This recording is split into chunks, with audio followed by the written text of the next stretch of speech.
ஓட்டுநர்கள் ஏன் வரணும், இவங்களோட களைப்பு அகற்றுறது மட்டும் இல்ல. இது வெறும் அவங்களோட வேலை பிரச்சனை கிடையாது. இத எல்லாரோட பிரச்சனைன்றதை எல்லாரும் புரிஞ்சுக்கணும்.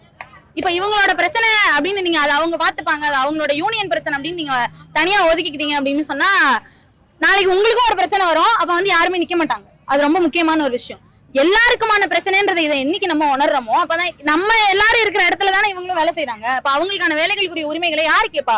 அவங்க மட்டுமே காலங்காலமா எவன் அடிபடுறானோ அவன் மட்டுமே கேட்டுட்டே இருக்கணும், மத்தவங்க யாருமே வாயை திறக்க மாட்டாங்க அப்படின்றது இல்ல. நீங்க அவங்கள பெரிய கடவுளா நாங்க பாக்குறோம்ல, நீங்க அவங்களுக்கு காலில் பூஜை போட்டதுல எதுவுமே பிரயோஜனம் கிடையாது. அவங்களுக்கான சக மனுஷனா தினசரி கூலிக்குரியதையும் அவங்களுக்குரிய வேலை வாய்ப்புக்குரியதையும் எந்த அளவுக்கு நம்ம நிரந்தரம் பண்றோம்ன்றதுலதான் இருக்கு அவங்களோட முக்கியத்துவம்.